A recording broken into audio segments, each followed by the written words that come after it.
Indonesia itu dulu kedatangan Islam itu tidak pernah dipertentangkan antara Islam dan negara, sehingga diskusi itu sudah salah karena para wali itu tidak pernah mempertentangkan Islam dan keindonesiaan atau kebinekaan. Tegakkan hukum yang adil, yang salah proses hukum sesuai dengan hukum yang setimpal. Tapi pada level teknis atau kefiyah apa mungkin? Karena secara umum Rasulullah ngendikan bahwa kamu harus mengikuti al-jamaah, fa inna yadawahi ma'al jamaah. Jadi jangan coba-coba ada pihak yang menghalangi tabligh akbar kami. Satu, bahwa para wali itu misinya dakwah. Di mana-mana dakwah itu pasti ketemu yang berbeda. Mulai beda agama, beda pilihan madhab, beda tradisi, beda kultur. Jadi itu tidak perlu dipertentangkan, tapi malah itu jadi lahan dakwah. Sehingga kita-kita ini kalau diminta diskusi hubungan negara dan agama, malah bingung. Memangnya kenapa? Serahkan senjata. Baik, kita akan bawa senjata, kita serahin. Kita serahkan sebagian senjata kita. Kita simpan sebagian yang lain untuk jaga-jaga sudah. Kira-kira jelas tidak? Kurang hebatnya FPI. FPI itu dipimpin oleh seorang Habib. Itu di Jakarta juga ada kuat besar. Kalau niat baik semua umat Islam sedunia punya niat baik semua. Aksi bela Islam, aksi bela Islam, aksi bela Islam, aksi bela Islam. Allah, saya dan keluarga siap setiap saat untuk menghadapi mati syahid ya Allah. Kami tidak akan pernah mundur selangkah pun juga.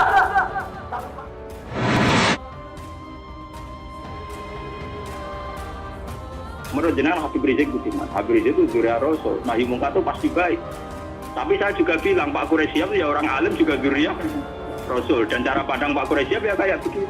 Kalau para penyerang, para penyergap, para penguntit, saudara yang kami semula juga mereka bajingan penjahat, saudara yang ingin mencelakai kami akan kejar siapapun yang terlibat dalam kampanye. Kalau sampean mengidolakan Habib yang keras karena itu Habib, Pak Quraisyab apa tidak? Habib, beliau juga profesor doktor orang ahli tafsir. Tapi beliau tenang saja. Pada seluruh anggota FPI maupun juga pengurus maupun juga simpatisannya, wabil khusus pendukung Imam Besar Front Pembela Islam, Imam Besar Umat Islam Indonesia Al-Habib Muhammad Rizik bin Hussein Syihab, ayo tetap semangat. Sebagai pengurus Majelis Riyadhus Sabatin Wilayah Ciawi Kabupaten Bogor mengingatkan bahwa Habib Rizik Syihab adalah imam besar FPI, bukan imam umat Islam. Karena organisasi itu kan apa? Musiman. Misalnya di Mesir bisanya Ikhwan, kalau di Irak bisa Partai Ba'ath, di Indonesia bisa Golkar, bisa HTI, bisa NU. Makanya saya katakan organisasi itu apa? Musiman. Itu tentang niat ingin mempersatukan umat Islam sedunia. Saya pikir semua umat Islam, tiap kiai masih pas tukaran lah ya tetap muni wa'tasimu bihablillahi jami'a wala tafar. Dengan dia bikin organisasi sendiri, tidak mau ikut NU atau Muhammadiyah, bukti dia sendiri bikin perpecahan kan. Kalau dia hati legowo ngapain tidak milih yang sudah ada dan berjalan? Sudah saatnya umat akan melakukan jihad untuk kembali memerdekakan Indonesia sudah. Takbir. Karena bikin yang baru-baru ini malah bingung kan. Setiap orang karena punya klaim fahamnya sendiri kemudian bikin ada HTI, ada Jamaah Tabligh, ada DI.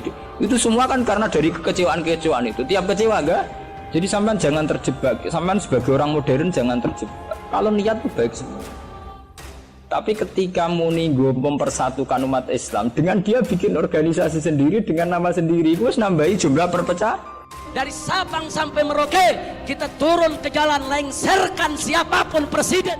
Lebih baik rezim zalim dan curang ini yang bubar dan segera bubar. Tapi nak ono jamaah napa MTA wonten napa Hizbut Tahrir wonten macam-macam niku. Mulane cocok ra cocok ora usah mutu. Nek ora cocok ya aja organisasi dhewe malah wae. Sing tercatat tuh ning Depak 215 aliran nang Islam piro. Makanya kriteria demokrasi itu di baratlah demokrasi adalah hak untuk hidup, memilih agama, memilih kepercayaan. Tapi tetap pada bingkai aturan. Cuma aturan itu yang mereka tidak mau, milih Islam atau apa, milih konstitusi hukum positif, yaitu hukum-hukum legal, ilegal. Tapi tidak bisa hidup tanpa aturan, tidak bisa, karena tentu kita terkait sama hak orang lain. Dia sebut presiden yang akan datang, yang akan dilantik pada bulan Oktober tahun 2019 adalah presiden ilegal. Ketika kebenaran itu ternyata tidak sesuai dengan perilaku pejabat atau perilaku sebuah pemerintahan itu kayak apa? Bagaimana ketika kebenaran itu benturan dengan pejabat-pejabat yang korup, yang salah, dengan hukum-hukum pemerintahan yang salah itu gimana? Bahwa saat demikian kita wajib ingkar tapi tidak harus perang. Ini panduan saat kita sebagai orang soleh ngadepi pejabat-pejabat yang nakal. Kalau saya ajak turun ke pung istana, siap tidak? Siap tidak? Takbir! Pemimpin ini bisa pejabat, bisa pemimpin kultural, pemimpin ormas, pemimpin umara, jamu amir. Ketika kita melihat pejabat yang mungkar, yang nggak bener, apalah nuqatiluhum, ono to ora merangi kita hum ing umara. Napa boten diperangi nawon ya Rasulullah, kudeta mawon. Saya ingatkan kepada semua umat Islam, siapkan senjatamu, siapkan senjatamu. Kalau besok ada panggilan jihad, siap tidak? Siap tidak? Ini loh, ini hadis sahih bahwa ajaran Nabi untuk melihat kemungkaran itu tidak ada. Yang ajarannya itu disuruh revolusi pakai kudeta denda. Apa tidak kita perangi ya Rasulullah? Jawab Nabi apa? Jangan. Selagi pejabat-pejabat itu masih sholat.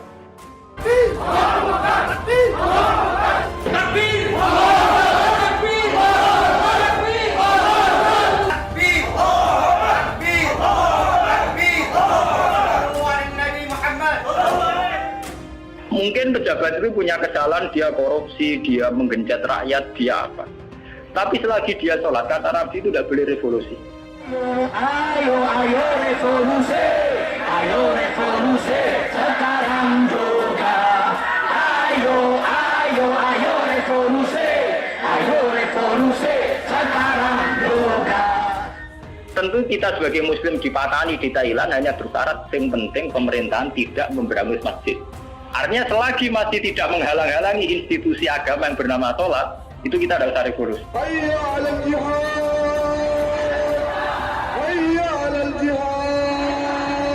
Jadi dari awal Quran itu ingin sekali nggak ada perang, kecuali kalau simbol-simbol agama dihalang-halangi, dihanguskan.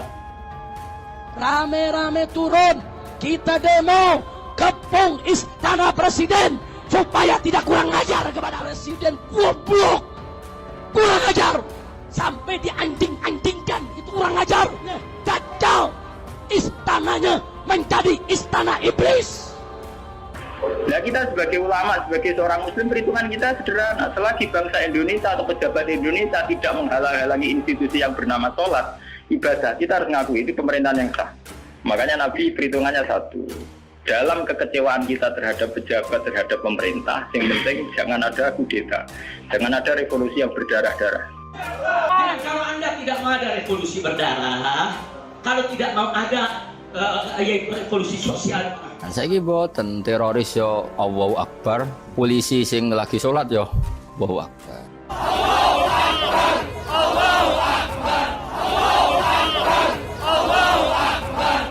Terus kue PD piye? Ora jelas yo kita sikape ya ora jelas. Saiki nganggo hukum sosial sing normal, nek apik ya diapiki. Imam besar kami Habib Muhammad Rizik Syihab ditahan oleh pihak kepolisian di Mapolda Metro Jaya. Maka dengan ini saya nyatakan siap keluarga besar Brigadir 411 se-Jabodetabek akan datang ke Mapolda. Saiki mboten musuhe mukmin kaya mukmin, mukminem yo abal-abal, musuhe yo rondo abal-abal, kan ora jelas benere, ora jelas. Soale berhubung ora jelas kudune sikap kita yo ora jelas. Dadi ora oleh tukaran saiki yo tenanan, mergo musuhe ora mesti salah, kita ora mesti bener. Jangan pernah mengakui kekuasaan siapapun, kepemimpinan siapapun yang berdiri atas dasar kecurangan dan kezaliman. Jadi nak ana wong saiki majibno jihad alasane anut Rasulullah, nak Rasulullah jihad nganti wani mati. Masalahnya Nabi mesti bener, musuhe mesti salah. Lah saiki kita iku ora ngalami ngene iku. Imam kita kadang salah, musuh kita malah kadang bener.